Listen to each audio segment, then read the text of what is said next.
Hello, and welcome to Let's Bloom, a podcast about food freedom, intuitive living, and a calmer, sexier way to live in your body.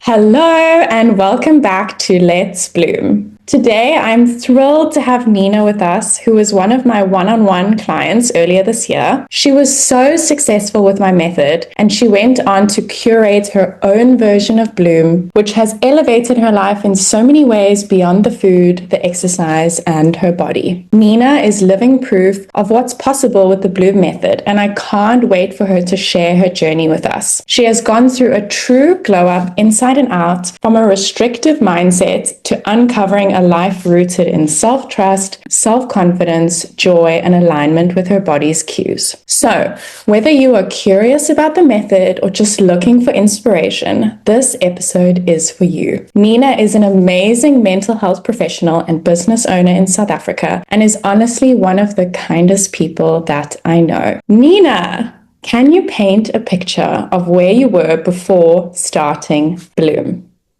Thanks so much, Bron. Thanks for having me on this episode today. It's such a privilege. So before I started Bloom, I actually had spent almost a year feeling like a complete stranger in my own body. Where I'd been naturally a lean girl for most of my life, I suddenly found myself a lot heavier, less toned, bloated, and just really low on energy, which coincidentally happened as I was approaching my 30th birthday. Now, I know the changes I experienced obviously weren't linked directly to me turning 30, lol.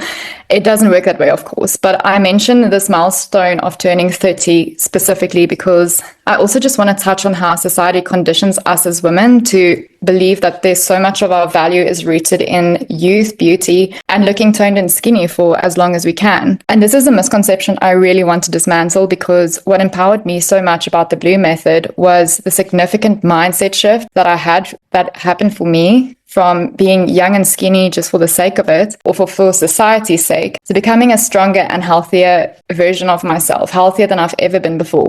I'd spent a lot of my life being super skinny, but not necessarily strong or in an optimal state of wellness. And I say that in terms of both physical and mental wellness. I love that. And I totally agree and can relate so much. And I have these conversations with my mom all the time about all these societal pressures, especially as we age. We're supposed to be a pubescent teen forever. The way we look, the way we act, the way our weight, everything. It's crazy. And so it's so wonderful that you also recognize that and stepped into a more powerful, womanly you. Yeah, for sure. You've said it so well. I mean, the Bloom method was also just so critical in me realizing that when you want to see some real change, you have to put self-love and self-respect at the center of everything that you're doing, right? I guess that's how I describe my journey with Bloom in a nutshell. A shift from trying to stay skinny to becoming strong and empowered in my femininity, and realizing I'm already enough, and that changing shape from time to time in our lives is okay, and it's totally a part of this beautiful life. Oh, wow. I love that. It's so true, because like the Bloom method isn't one thing, like I'm always going to be this. I mean, we're going to change, we're shifting, we're going to make babies or not, whatever you choose to do. We're going to go through menopause. And so that sense of self-love and empowerment changes. And I think that's where true wellness lies, at the heart of that.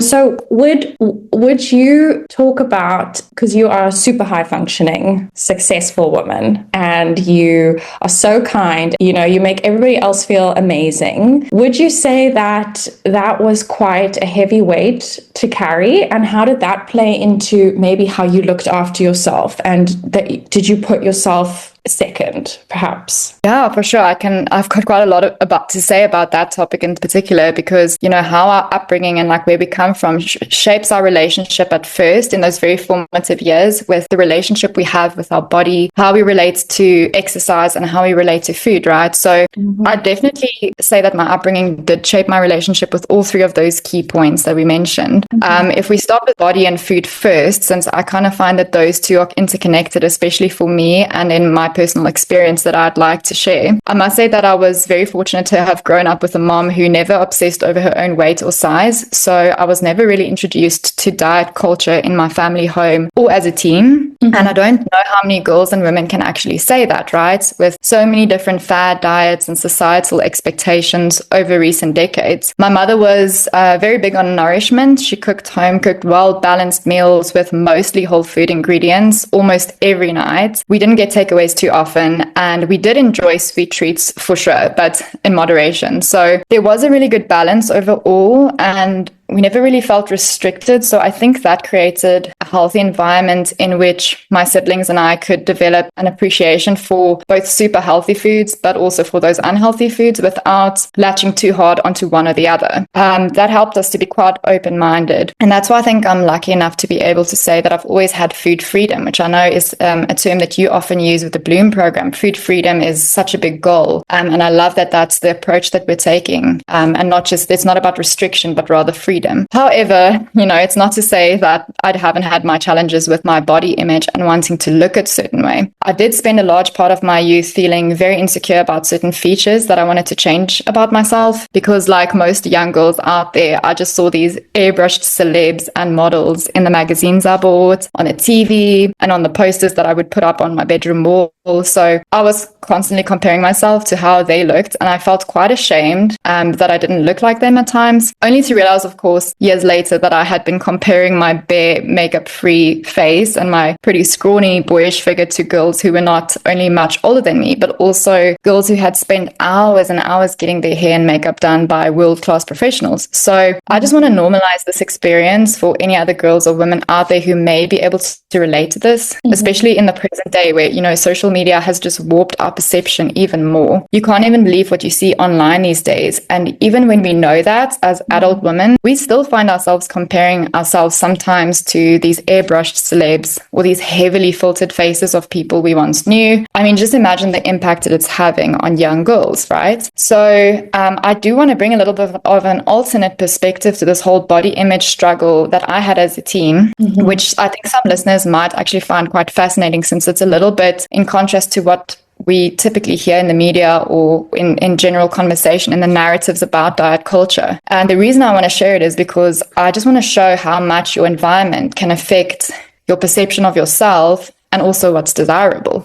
I, for example, never wished to be smaller or skinnier as a teen because that was the very thing I was getting teased for. So as a young girl, I was teased for being boyish, stick-like, and then I was also flat-chested well into my teenage years. So the shame and the inner turmoil that came with this perceived lack of feminine characteristics often absolutely consumed and haunted me. And what made these feelings and thoughts so much more pervasive was the fact that in my high school years, I was actually dedicated to a specific high performance sport where all the other girls who were my age were muscular, very strong, fully developed in terms of their female sex characteristics. So no one else was skinny like me except for maybe the young girls in the age category of 6 to 10 years old, right? And I remember looking in the mirror on the opposite side of the hall and during my trainings, and I just remember seeing my long skinny legs and my lanky body and my flat chest, and I just remember absolutely hating it because I wanted nothing more than to fit in and to look like all the other girls my age. So isn't that just fascinating, how I would literally go home at night and pray and wish every single night that I could just wake up one morning and magically have fuller legs, a fuller chest, and this beautiful curvy feminine physique that I so desired. How's that for some interesting perspective, hey? Because I realized now that if my mother, for example, had encouraged me at that same age to do something like, let's suppose, modeling instead, my perspective would have been a lot different, perhaps because everyone around me would have also been lanky and possibly a bit underweight like I was, right? So I would have fit in some way, but it's not to say that that environment wouldn't have come with its own set of challenges. It would have presented likely with a lot of other body image challenges for me. But what I'm trying to point out is that it's all about perspective, and what's consistent across these different contexts, though, is that the whole desire to fit in or to be accepted by those around you, that's what I'm trying to touch on. So sometimes in order to fit in, we have to become something that we're not for a while. And that comes with a level of self-monitoring.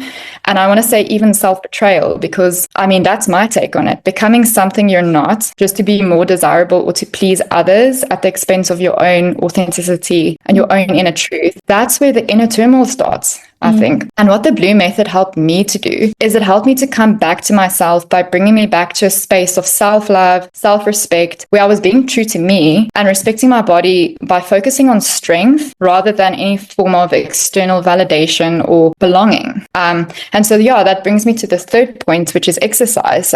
Growing up, like most kids, sport was a very big part of my life. The schools encouraged us to do as many activities as we could in the afternoons. And I was fortunate to have had parents who would support me with so many different activities. But because training was always directed by a coach and we followed very specific instructions so closely, a part of me felt like exercise was more of a punishment or a thing I had to do because I was being told by a superior or an elder to do it. And because of this association I developed with physical exercise, there wasn't really any part of it that felt autonomous to me.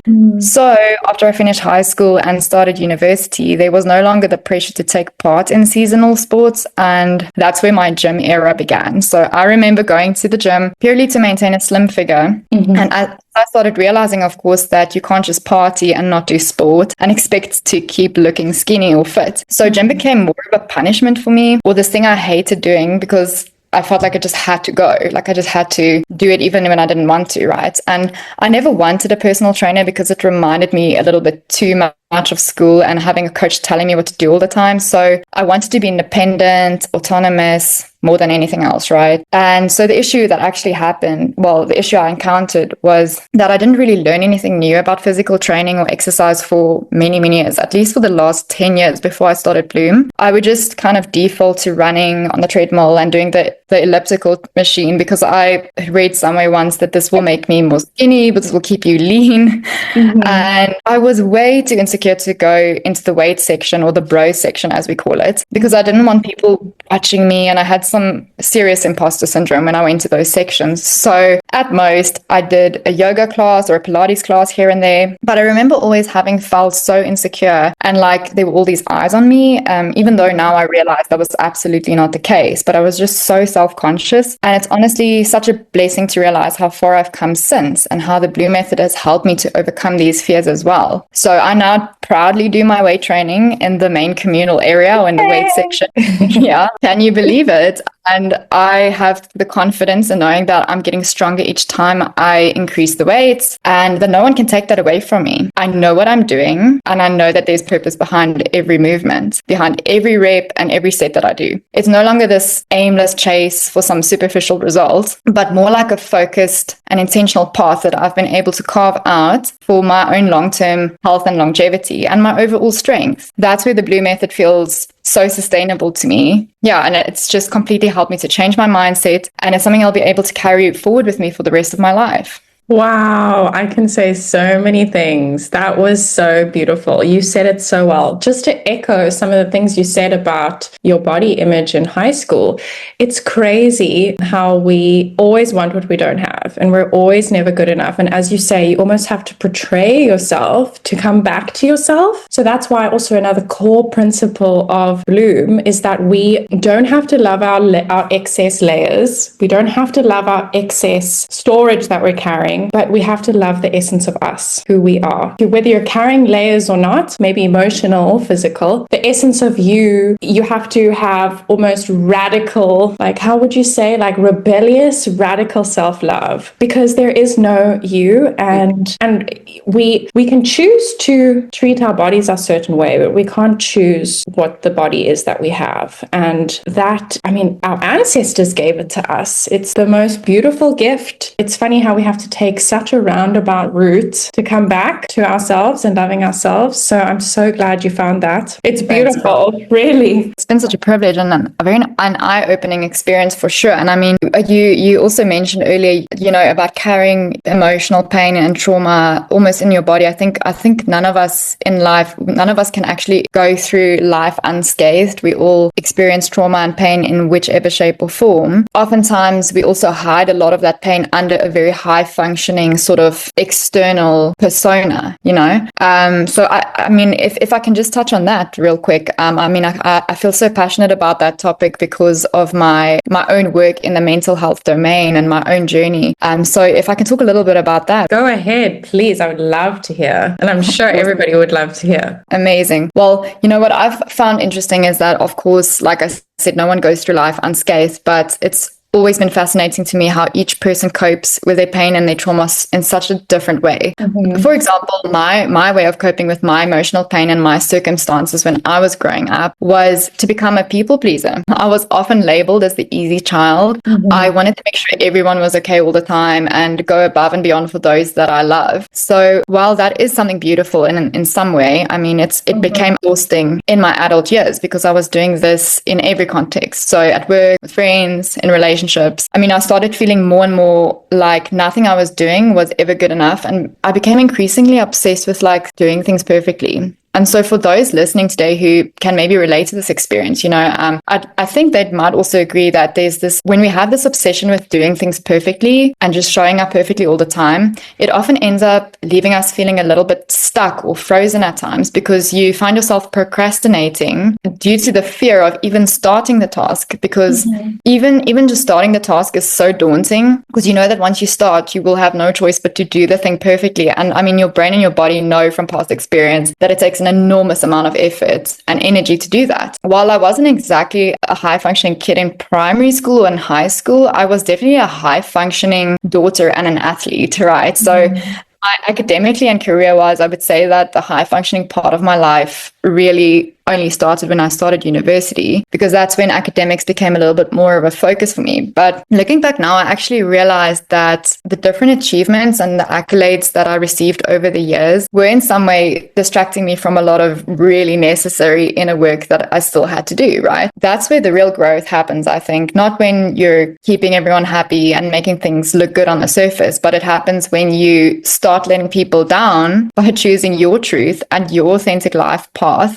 instead of the path that they would have chosen for you. Like, people have a specific idea. I find they have this idea of you in their mind or in their heads that fits their existing schema. And then when you grow into a direction that they couldn't really see coming and that they couldn't anticipate, it causes some discomfort for them because now they have to make this mental shift and accept a new reality, which requires open-mindedness and flexibility. And on my journey, personally, especially over the last few years, I realized that not everyone is as flexible and as open to growth in others as I am. And so my own growth was met with a great deal of resistance from a lot of people who were really important in my life. And that leaves one feeling really misunderstood. And I felt really alienated for some time. But today I can say I'm honestly so grateful that I pushed through. I pushed through that discomfort and I trusted my gut feeling so that I could come out stronger on the other side. And I think that's been the beautiful journey. And Bloom met me at that time. And I'm so grateful for that. I think we can all relate to that. I can relate to that on so many levels. And that was part of my healing as well. When I started this process and learned these things, I also had so much resistance to myself, my own growth, that I wanted to outgrow myself, but also those around me. And I could even see that with you joining the program. In the beginning of the program, you had a tendency to need to maybe over-explain yourself or to over-check that things were good and you were on the right track. And towards the end, I think you stood in such a effortless confidence that you didn't need to explain. Your opinion or your stance was your stance, and that was what it was. And that's so beautiful. And I think that's also a very feminine way of doing things is that we don't have to chase and rush and over-explain and do. We can step back and sit in the calm of what our decisions are and our boundaries, and nobody needs an explanation. I mean, of course, this comes with being polite and such, but I don't think we need to touch on that. That's a standard. When you started Bloom, you came at a time where maybe some would say, why does she want to do this program, or does she need to do this program? Because I think everybody can relate to the story of how I am perceived is everything to me, and I'm going to do everything that is prescribed externally instead of coming from a place of self-love and inner wisdom. So when we go into that place where we almost half accept ourselves, but it's still not quite fully landing. So some could say that's when I met you, at a point where there was some recalibration going on, and there was also a lot of past work that you had done to get to that decent place you were at. So how would you describe where you were at with all of that just before we met? Because I think a lot of women could think, I'm eating intuitively, it's not that bad like it was in high school or university, I'm not so disconnected, I'm not eating emotionally or restricting, I'm okay, this won't work for me, I don't really need to look at this, or it won't benefit me. Yeah, for sure. I think each person's journey is so different, and we all grow up with different ways of eating and what we consider as healthy or unhealthy, or what we consider as being on the right track versus going off the right track. It's very, very subjective. But I think I always had quite good intuitive eating. I think that was something that,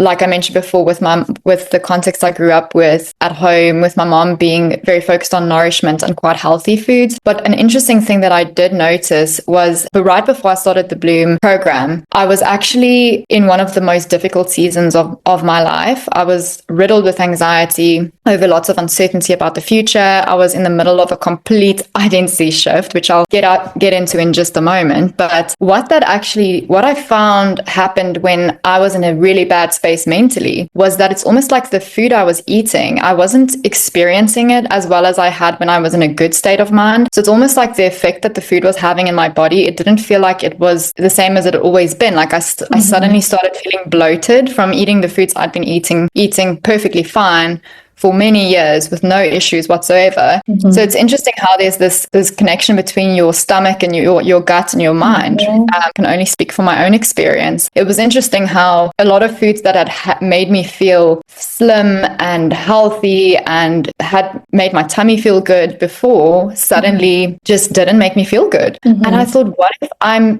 developing an intolerance to certain foods all of a sudden because of something specific? Maybe it's me getting older, whatever it might be. But then the moment I actually worked through my emotional things, mm-hmm.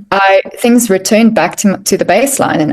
But Bloom was instrumental in that, because it started with showing up for myself. So it's not even about the intensity of the exercise, but actually just putting on those shoes and actually doing it. So mm-hmm. What happened for me at the same time when I started Bloom is there was this complete identity shift where I started putting up boundaries. I stopped squeezing myself into spaces or boxes where I didn't belong. And I pretty much stepped out of that whole people-pleasing role. I started putting my own happiness first, and then realizing that when you choose differently, when you've spent most of your life being a certain way, and you suddenly choose differently for yourself, for your own good, mm-hmm. even when you know it's for the better, it's sometimes such a traumatizing experience, because you go through a mourning process where you sit with the heaviness of realizing how you've tolerated way too much throughout your life, and you realize how you allowed your boundaries to be crossed, how you allowed yourself to be disrespected, and how you didn't come up for yourself. And I think it's pretty sad realizing the injustice of just how many things you let happen when you were younger and you just didn't know any better. Mm-hmm. And then stepping up and actually showing up for yourself almost feels like a betrayal to the very people who try to control or oppress you. So it's very bittersweet. That growth journey is so painful, but it is so worth it. The Bloom program could not have come at a better time. It was instrumental in me finding my strength again, not just physically, but I can also say mentally and emotionally. It was one of the things I decided to do for nothing and no one else. It was incredibly empowering. Wow. I think I've said wow 5 times, because you speak so eloquently, and this is why you're so successful in your own career.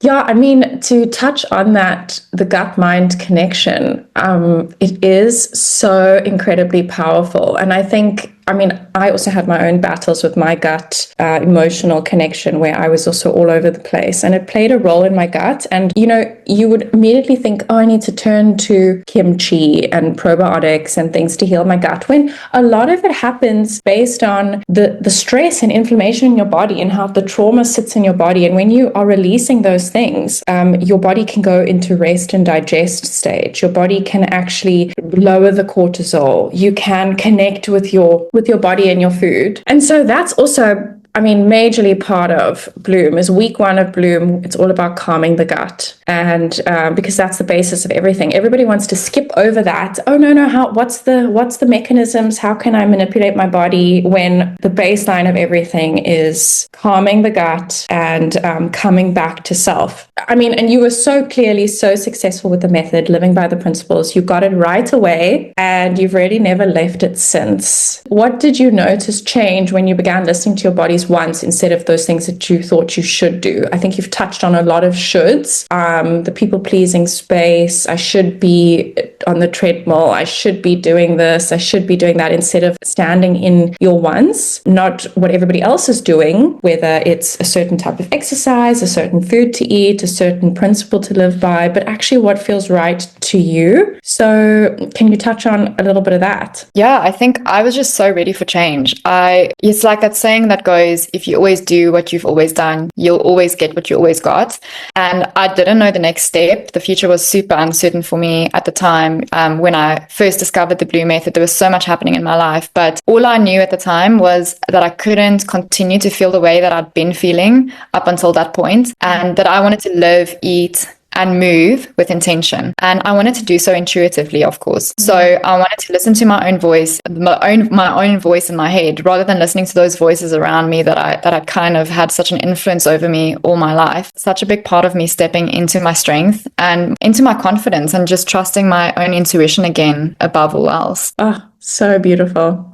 Oh my goodness. To extend on that, we often, I think as a society, we like blaming things, whether the economy is going bad or whatever it is, there's always has to be an enemy. And so I think for a lot of us on our journeys, it's like the food is the enemy. It's this certain food that's doing this certain thing to us, or it's this certain person that won't let me live out my whatever it is, or it's this certain exercise that's not right, when actually it all comes back down to you're maybe your own problem, like you're standing in your own way. And all of these excuses are maybe buffering our growth. And when we radically accept that, things just like shed almost effortlessly. And I think the scariest thing for me when I started having boundaries and letting go of all these shoulds is that I was afraid of how I would be perceived. People wouldn't like me anymore.